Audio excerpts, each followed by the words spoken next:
Hello and very warm welcome to Dr. Ahmed YouTube channel.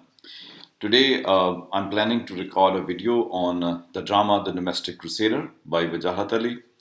This is a Pakistani post-colonial drama about diaspora of Pakistan in USA, and this is very little debated and talked about drama because in Pakistan English dramas are very little staged on the theaters or some other places. So that is why only academia is interested in that, and I'm recording for the benefit of my students. Whoever is reading here and there this drama and willing to take examination about that, they may be able to benefit from this video. Similarly, my purpose is also to popularize this genre of literature, of Pakistani literature written in English. So that is why this short video is on the first scene of The Domestic Crusader by Wajahat Ali. Let me show you where that first scene is going to be. For this purpose, you need to look at the drama. This is Domestic Crusader. It's a two-act play by Wajahat Ali. And by going down the train, we can reach very easily where the first scene is starting. This is first act rather, Act 1, and it's titled by the writer as Tom Jones and the Biryani Surprise. Tom Jones is a singer in USA, as the drama portrays. He is the one who is popular among the senior generation of Pakistani migrants who went and reached there in USA. And this has been joined with Biryani Surprise because Biryani is a typical product of South Asia, especially that of the Pakistani people, and they enjoy eating biryani also. So it goes to show the two cultures are going to be mixed up together, amalgamated together, and then it is to be seen what kind of changes are going to come. So the very title is reflective of, and then the scene, what is going to happen and what one can expect out of this drama. So let's see what is the kind of situation. In the very first instance, we can see the stage setting. It's very easy to follow. The writer has given, imagination or imaginatively, but that has been practiced as well. It's an open space in large, light-filled contemporary suburban home with the kitchen area. And stage left is opening into the family room. Stage right, there is a television in the family room, downstage of the large sofa. The kitchen has spacious, illuminated oak floor. The refrigerator, cabinets, and sink are close to the stage left wing. In the middle of the kitchen is the stove, a large dining table stands near it. The street lies beyond the door, stage left. So this is the stage setting of the drama. And the very first thing that we should read here is a little bit of the part of the text selected by me. We're not going to read all the text of the scene, but only the selected one which matters, which shows what kind of changes possibly can come, which throws light on the young generation which are born in USA and the generation which is migrated from there. It shows light on the role and character of the men and women which are involved there, especially that of the women character. So let's see, first of all, what Fatima. Fatima is the daughter of Kulsum, and she's a young one and therefore has absorbed the culture, but is also lingering with the kind of the style or the cultural baggage which she's carrying with her. So let's see what she says. Fatima is in hijab, speaking American English with something like a valley girl accent. Oh, I hear old people music. I mean, please, anything but Tom Jones. So when the entry takes place at that time, we can see that the mother is trying to play the songs of Tom Jones on certain cassette player or radio. And at that moment, Fatima, the daughter, enters and she says, Mom, please stop. Do not play this song again and again. But the mother is insistent that she will be playing that. So that also goes to indicate whether be it a young person or an old person, whether be it an American-born person or it is somebody who's migrated from the other places, they are interested in some kind of songs, which are composed, written, and listened and widely popular in America. So that goes to show the interest that one has, after all, when one is inside America, in the music of those people and the other things of those people. So that goes to indicate like that. But there's a difference as well, how much, the first generation is concerned and interested in that, and how much the old generation is that. So generational gap is also being pointed side by side. Let's go further and see what the drama has to offer us more. Here Kulsum says, Khabardar Fatma, don't even think of changing Tom. In this line, for example, what we are finding is that Fatima tried to change the song, and Kulsum says in half Urdu and half English by saying Khabardar Fatima. So Khabardar is a threatening word, be aware, for example, or one can say that it's a kind of threatening tone used by the mother. And in this way, the language of the drama, which is a mixture of the Urdu or that of the English that is being pointed out. This is particular language of the post-colonial literature that wherever it originates, it has got the flavor of the language it comes from. So that is why here also the experimentation with the language is going on. The language which was the believed to be the language of the center that has been modified, and the new varieties of language have come forward, and one of them is the variety where Urdu or Punjabi words are again and again used. So that is also indicative of this fact of word language from this drama, from this line. Let's proceed further, and this reply of Fatima is there because one term FOB is will be explained here, and that is also very relevant to the position of and the status of the migrants from South Asia, or one can say from Pakistan as well. This FOB is fresh off the boat, and Kulsum goes to explain, say, huh, well, at least FOBs were wearing something, all those nange naked hippie women throwing their panties. So this is the line which goes to indicate what do the Americans believe, or even what do the people who are already living there from Pakistani or other diaspora who believe about the people who migrate and reach freshly there. They call them FOBs, freshly from the board. That they are different. They're trying to take up the culture. They're trying to undergo the cultural shock, and they're trying to have a kind of beginning, a new beginning of life. That is what it means to say so. But then, the difference is indicated through Kulsum by saying that being FOB is quite better because at least the body is covered. As far as the view of Kulsum is about the American people, where she says that these people are nange. The word is used from Urdu language in order to convey a particular flavor. Nange naked hippie women throwing their panties. So in that way, it's a kind of dislike which Mariam's mother Kulsum is showing, and is trying to give preference to her own culture by saying at least their bodies are covered, but the bodies of those people who are in America, white people there, they are termed by her as nange. So this is the kind of word nange, naked people. It's a derogatory term used by her, and she's labeling that these people have this kind of problem with them, that they are having the bodies like that. So in this way, she's assuming or trying to assume a superior status about herself in one way or the other. This is also according to the post-colonial theory, because every post-colonial subject would like to count on some of the good qualities which possibly he possesses and feel proud about that at least he's got these things with him, even if he's a colonized one. So it's kind of satisfaction drawn out of the cultural aspects of life. Let's proceed further and see what we can have more about this. Here is the speech by Kulsum. She says, no views will drop those law books, learn something practical, come here, wear that apron. I bought it just for you. Grab tomato, hari mirch, and piyaz from the fridge. You will make the raita for Gafur's biryani. She'll be happy his sister helped make some food for him on his birthday.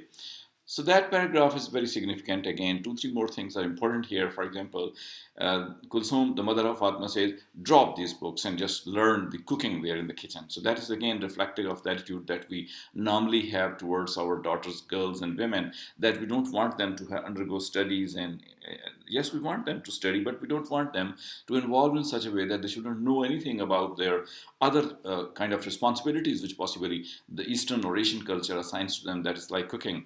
And the second thing, which is here, the mother says that the brother, Gafur, would be very happy because birthday is there. So in order to make a man happy, the girl should do something. This is again the feministic point of view that is being propagated through these lines. And then some of the words have been used, like grab the tomatoes, hari mirch, and piyaz from the fridge. These are all the words, Urdu words, is reflective of a particular South Asian culture that is being portrayed through this language used by the writer. And the same tone going further, Fatma says, well, this is not my house, it's your house. I only come on the weekends. Kulsum, yeah, come on the weekends to give me dirty laundry and your empty food trays that I fill every week with my food. So this is not that significant passage, but still an attitude of the young boys and girls who are born in America is being shown here, that they don't consider the home of their mothers and fathers as their home, and say so they may be residing somewhere else, studying somewhere else, and trying to bring in the kind of laundry or the dishes which the moms would like to give them, but they are not that hungry to carry these things from there.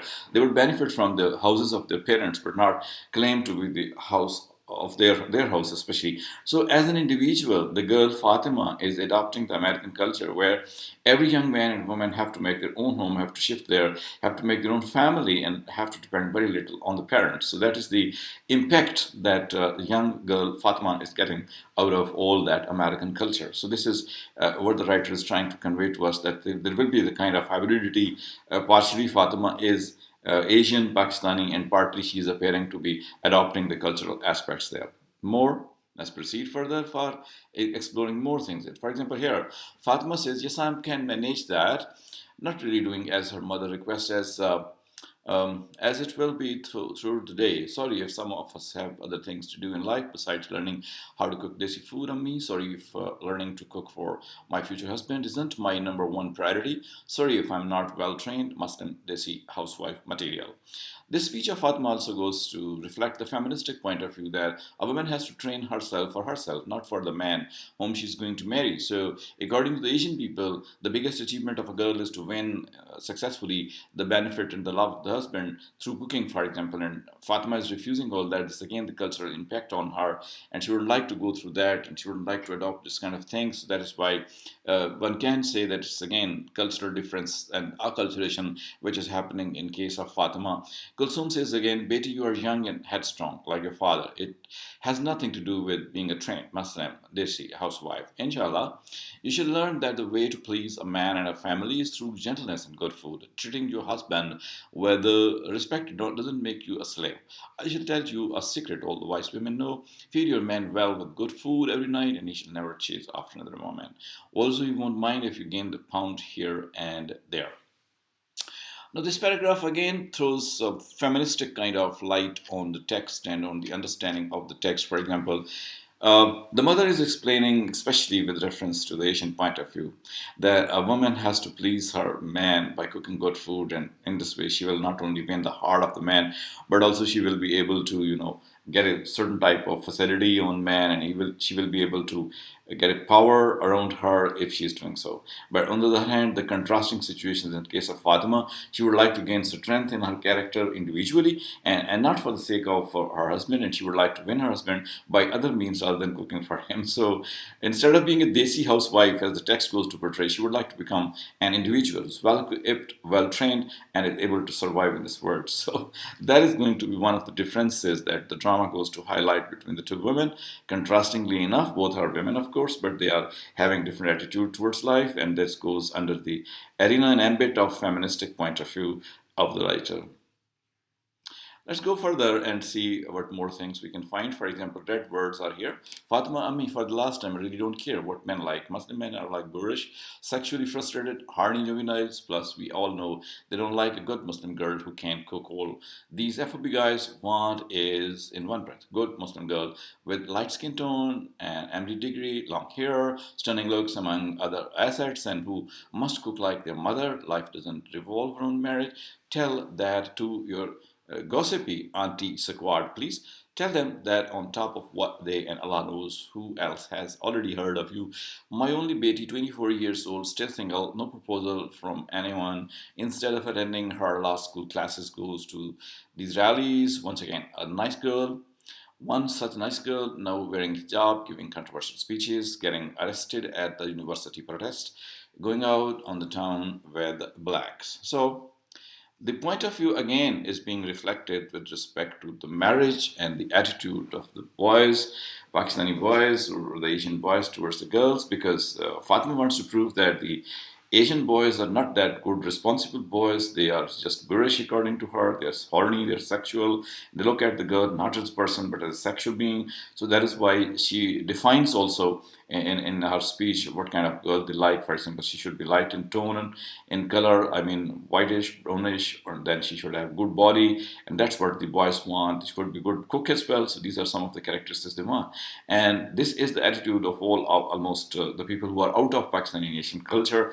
They think in this manner. The Pakistanis have their attitude, this type of attitude towards women. So it's reflective of the American attitude, of the out of the box attitude of the people, not of the Pakistani people, but that of the Americans. And these Americans, or the white people, or the non-Pakistani people, one can say, they are having a type of impact if they are spreading these views among the young generation of people who belong to Asia or Pakistan in America.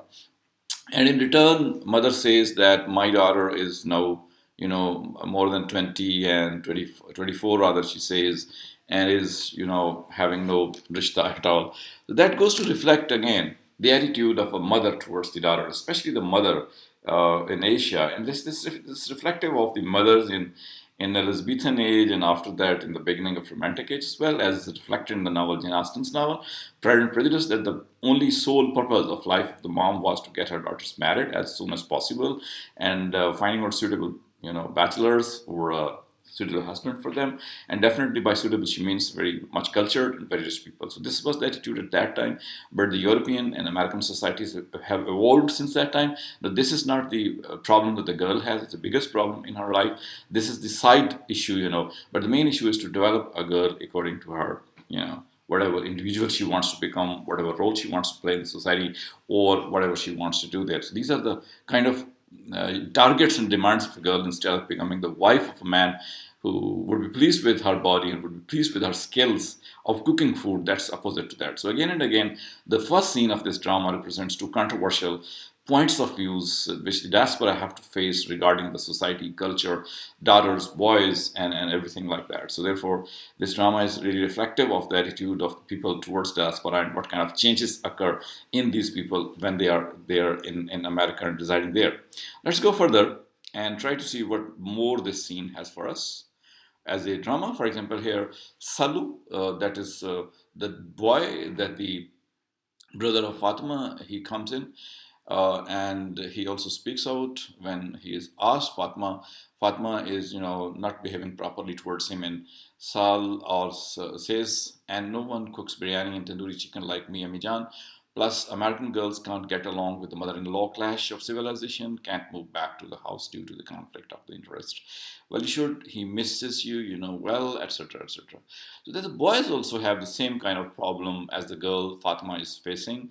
The boys also are changed a little bit. They do know cooking. They don't need a woman to cook for them, and they have the kind of attitude adopted from the American society. And as a result, they are at clash with the attitudes of the Asian people, which have not who have not changed at all, and their attitudes have not changed. And that is why he is saying that because of this situation, the conflicting situation, he's unable to come back and live in his home with his dad or with his grandfather or with his mother. So that again is the case with the boys also, if it is the case with the girls too.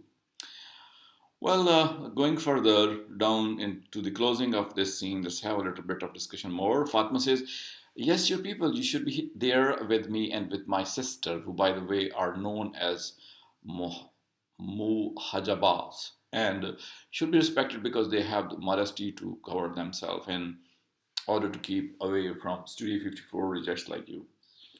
Charles says, coolly, I got in Studio 54 Las Vegas, and please, please keep me all same heterosexual men as far away from your insane jihadi Penguin Squad. Fatma touches her hijab as possible. Seriously, those girls need to wise up and stop complaining, wasting your time in this newfound Muslim Justice League trying to find right words. Crusaders, fat face. Are we the same girls who went to the prom with Enrique Schanze, the high school running back? That was a long time ago. Give me a break. And plus, I didn't even do anything. You are the one who gets away with everything. So this is a passage that goes to reflect the change and the conflicting situation of the hybridity of attitude with the men and women from Asia, especially the Muslim people, have to face. For example, Fatima, being a Muslim, tries to retain her identity by wearing hijab, but the boy says that it's not possible for going through this thing with hijab because the attitude of the white man is very much different towards hijab.